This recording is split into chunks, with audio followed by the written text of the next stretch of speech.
Assalamualaikum warahmatullahi wabarakatuh. Ketemu lagi. Dari pagi nih saya belum kemana-mana nih. Masih ngoyer pakai sarung nih kayak Ustadz nih. Oke, daripada saya gak ada kerjaan, tapi orang nganggur sekarang belum belum tentu gak ada penghasilan ya. Sekarang orang nganggur itu belum tentu gak ada penghasilan. Bukannya saya bukannya saya sombong. Kadang orang di sini banyak katanya eh, nganggur gitu. Saya diem-diem di rumah, tapi alhamdulillah saya juga bisnis online kayak gitu kan. Nah, juga ya berbagilah ilmu di sini, eh di grup kadang ya, daripada gak ada kerjaan kita berbagi sharing-sharing tentang hipnosis.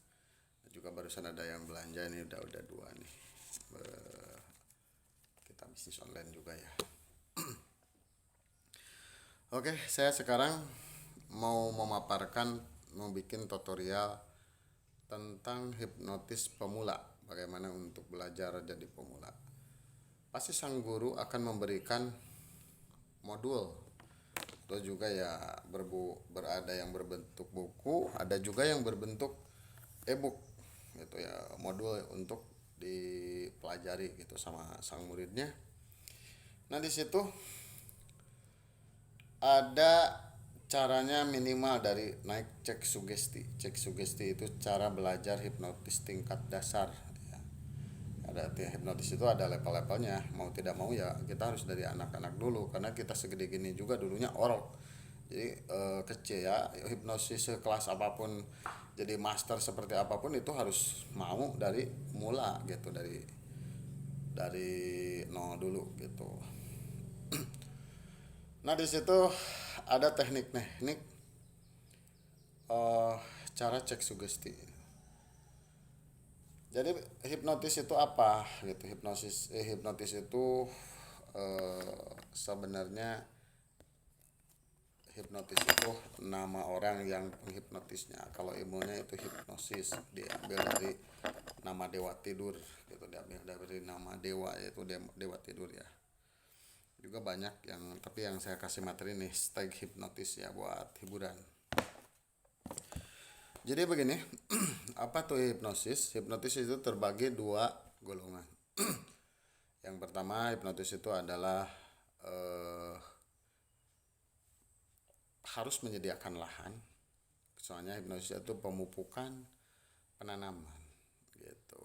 Harus menyediakan lahannya dulu. Apa itu lahan? Yaitu lahan itu orangnya, si suyatnya atau juga otak yang harus kita programnya.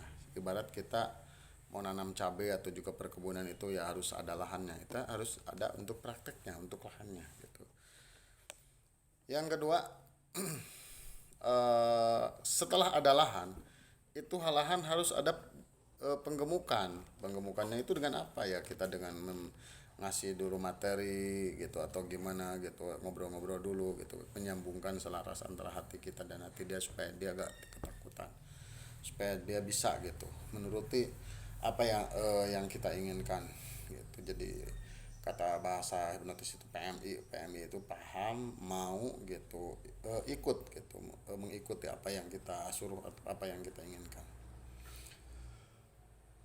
Itu yang namanya hipnosis ya. Kita jangan bicara ke tinggi-tinggi dulu. Ini tingkat dasar aja dulu. Nah, setelah ada tanahnya, lalu kita gemuk, kita gembur gitu supaya kita ditanamnya itu gitu bagus. Itu otaknya itu, pikiran itu dengan pemahaman gitu ya, pemahaman yang positif gitu, pemahaman yang baik, yang bagus itu, yang positif positif itu. Terus, nah barulah kita eh, menanam, yaitu atau disebut sugesti ya. Sugesti itu ada pepatah patah kepada otak tersebut atau orang tersebut. Terus deepening itu bahasanya, udah deepening itu memperdalam. Jadi memperdalam apa yang supaya masuk ke alam bawah sadar, masuk ke alam relaksasi gitu, jauh lebih nyaman, lebih rileks gitu, bahasanya seperti itu. Supaya dia merasakan kenikmatan, kenyamanan yang kerileksan yang yang dirasa sama beliau. Jadi gini, hipnosis itu ini otak sadar, ini otak bawah sadar. Ini di bawah. Di tengah-tengah ini, nah di itu disebut area kritik. Nah, itu penolakan-penolakan itu di tengah-tengah itu nih.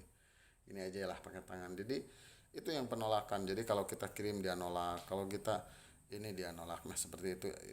Kita itu harus menembus area kritik. Nah, gitu. Jadi apa yang disebut alam bawah sadar itu antara sadar dan tidak sadar, itu sebutnya alam bawah sadar atau pikiran bawah sadar, lebih layaknya ya pikiran, soalnya kita mengolah dalam apa tuh pikiran bawah sadar gitu, dalam otak yang kita mainkan ini otak. Nah, terus setelah kita ngobrol itu, sebelumnya itu kita harus cek sugesti. eh Tadi ya, deepening itu apa, memperdalam, juga nanti dikasih sugesti-sugesti kayak gitu, nanti dibangunkannya dengan mudah. Kalau membangunkan itu dengan mudah, soalnya si hipnotis itu, jadi kita gak usah takut harus ngasih pemaparan juga.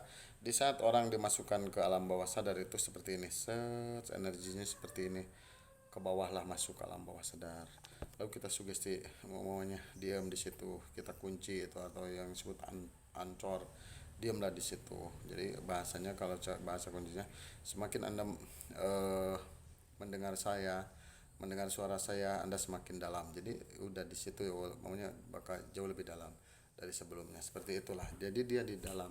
Seandainya kalau dia didiamkan, tidak kita ngomong, maka dengan sendirinya dia akan naik lagi ke atas. Jadi dia sadar. Jadi gitu biasanya 15 menit aja didiamin, dia langsung sadar, biasanya seperti itu ya. Jadi gak usah takut itu ya, kalau kita bermain hipnotis gak usah takut umpamanya tidak bisa disembuhkan atau yang lainnya. Terus itu salah satu cek sugesti, ada macam-macam, tapi di hipnotis ini perlu 5 aja, 5 dasar hipnosis yang umumnya emang banyak sih ya, seperti mata lengket gitu ya, seperti mata lengket ini, seperti ya seperti ini jari lengket dan sebagainya. Itu yang kebanyakan itu mulai dari jari lengket. Jadi kita suruh coba seperti ini, coba adek atau kak teh atau kang gitu. Kita setelah kita ngobrol, kita masukkan atau juga pupuk tanahnya gitu, kita ngobrol-ngobrol yang lebih dalam, atau juga mau kalau tanah digarpu dulu, di pupuk dulu gitu, pupuk kandang dulu atau digembuk dulu gitu. Nah, nanti setelah itu dia udah nyaman, coba bilang, coba teh untuk cek IQ anda, jangan bilang mau dihipnotis, dia kabur. Coba cek, saya mau ngecek IQ anda, coba anda bayangkan dan rasakan. Nah, seperti itu. Itu ada kata-kata ajaib di bayangkan dan rasakan. Nah, seperti ini. Jadi apa ya? Dia itu orang yang mau kita itu jangan sekali-kali diomongin atau juga mau dihipnotis atau gimana, itu cek IQ aja gitu, maksudnya cek IQ aja.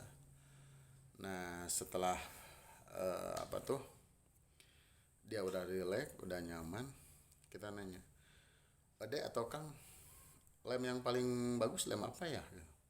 Dia bilangnya umpamanya lem Korea atau juga lem Power Glue. Oh, lem Power Glue, oke lah. Gini teh, ini cek untuk cek si Gusti Teteh atau Akang atau Ade, kamu gak usah takut gitu. Seandainya ada kejadian-kejadian yang aneh, yang menjanggalkan, yang luar biasa, yang di luar apa tuh ya kebiasaannya, nanti saya sembuhkan lagi. Jadi gak usah takut, ini cek sugesti anda aja. Bahkan kalau anda mau merilekkan hati anda, melepaskan hati anda itu akan merasa nyaman. Tapi kalau anda merasa ketakutan atau gimana, itu justru eh, saya tidak bisa membantu anda. Tapi kalau anda umpamanya eh rilekan, santaikan, nyamankan, anda nurut aja, itu akan membuka kalau sama anak kecil ya, kamu apa mau gak eh kamu pinter, nah seperti itu, nanti kamu akan lebih pintar, seperti itu. Atau juga mungkin ke orang dewasa ya, itu tergantung metaforanya bagaimana kita lihat manusianya juga, lihat orangnya juga. Nah, seperti ini. Nah, kalau seandainya menurut anda lem yang Korea itu yang paling lengket, coba giniin tangannya. Kalau tangan anda dikucurin lem nih, seperti apa ya kira-kira, ya lengket. Nah terus dia bilang, dia suruh suruh dulu menjawab. Nah terus coba anda bayangkan dan rasakan bahwa tangan anda itu, nah di sini ya, di sini supaya matanya agak agak pas matanya aja, jangan di bawah di sini. Ini supaya contoh aja supaya kelihatan, tapi nanti di sini ya, nih di sini pas mata aja, nanti ini supaya contoh aja nih di sini. Terus coba anda bayangkan dan rasakan bahwa tangan anda ini dilumuri lem yang sangat lengket gitu. Saking lengketnya lem tersebut, anda merasakan kekakuan dalam tangan anda.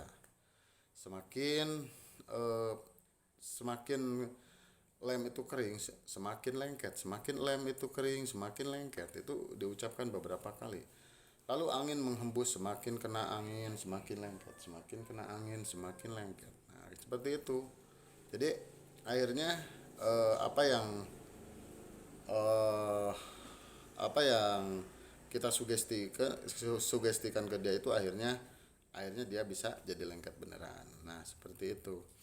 Jadi kalau umpamanya hitungan ketiga, lalu kita langsung hitungan ketiga, nanti satu dua tiga, tangan ada jadi lengketnya. Kalau seandainya terjadi lengket itu menyegik, ini gak bisa buka, nah gitu, kita bisa lanjutkan ke lain. Coba tangan anda bisa dibuka, tapi di saat tangan anda dibuka, nama anda jadi lupa, satu dua tiga akhirnya jadi lupa. Nah seperti itu banyak step-step yang lainnya gitu. Seperti itu mungkin ini lebih bermanfaat buat para pemula, juga buat rekan-rekan semuanya yang ada di grup ini, khususnya buat eh, yang lagi belajar aja ya.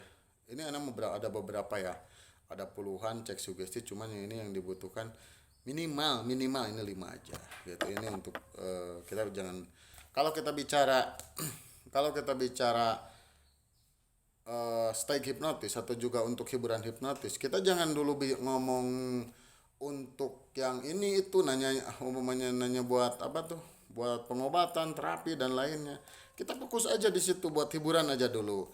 Nanti kalau itu udah terkuasai buat hiburan, nanti bolehlah anda buat pengobatan, buat lainnya, buat, soalnya untuk yang pengobatan ya, untuk pengobatan yang buat terapi kayak gitu, itu kata-katanya lebih lebih lebih, kita harus penguasaan kata-katanya itu harus bagus. Ada salah satu syaratnya itu 5 sampai 7 perkataan gitu. Yang harus kita tanyakan seperti, "Aman, Anda punya penyakit apa?" Punya penyakit mah. Eh, karena apa dulu penyakit Anda asalnya, penyebabnya penyakit mah itu karena apa gitu. Oh, karena ini gitu. Umumnya dia jawab lagi gitu. Oh gitu. Terus harapan Anda untuk sembuh, kamu seperti apa? Tanya lagi. Kalau Anda sembuh, saya umumnya kalau Anda sembuh sekarang harus Anda pengen jadi pertanyaan itu yang apa tuh, yang berhubungan dengan itu, dengan penyakitnya. Kalau sekarang Anda sembuh, Anda bahagia atau gimana gitu, tanyakan lagi. Terus dengan cara apa Anda umpamanya pernah berobat, terus Anda pernah ngalamin pengobatan atau reaksinya gimana, itu ada harus bersangkutan. Nanti juga lah, saya juga kan ini masih belajar, soalnya kalau langsung praktik saya bisa itu 7 pertanyaan ke dia. Di sini juga ada nih, nanti saya paparkan. Jadi ribet banget lah, itu ribet banget kalau untuk pengobatan kadang suka debat-debat juga, saya juga semalam katanya untuk diet. Kata saya kan itu satu, kalau makan untuk diet dalam tempo 1 minggu itu lauk pauknya satu aja, jangan yang macam-macam, jangan bilangin yang kosong. Oh kan ada seorang istri, oh seorang istri itu harus mementingkan nutrisi dan lain-lainnya kayak gitu kan, kayak gitu juga. Itu juga dokter yang bilang, dokter itu yang bilang itu dokter gitu. Ternyata bukan kita bukannya umpamanya kita gak boleh makan sayur mayur dan lain-lain. Umpamanya untuk sekali makan ini umpamanya dengan ayam ya, nantinya pas sorenya umpamanya dengan apa lagi, nantinya dengan apa aja. Jadi jangan terlalu banyak lah. Yang kadang-kadang kan sembraut, yang ini sambal asin, kadang wah ada ikan goreng, ada wah apalagi di kampung ulu kutek segala rupa rudet. Jadi kita satu aja, maksudnya dalam 1 minggu itu satu aja untuk diet gitu ya, rasa itu dokter. Nanti seterusnya umpamanya untuk sekarang ini sayur yang ini, untuk nanti ini yang ini, jadi menunya ganti-ganti tapi jangan terlalu banyak gitu. Itu satu aja, itu dalam tempo 1 minggu usahakan itu satu aja. Jadi kadang-kadang yang bikin gemuk itu karena kebanyakan yang lainnya akhirnya menubuhkan gas, jadi untuk pengembangan penggemukan itu sangat cepat sekali gitu. Mungkin eh, dari saya sekian dulu. Tapi ada tip yang terbaik untuk menghilangkan kolesterol Anda atau ada saya sih kalau badan ribet atau juga terlalu kegemukan karena juga kan saya jarang kerja terus ya saking badannya gemuk itu makan nanas aja karena nanas itu menurunkan kolesterol 90% yang sudah dimakan sama kita. Ya mungkin cukup sekian rekan-rekan semuanya. Salam hipnosis. Assalamualaikum warahmatullahi wabarakatuh.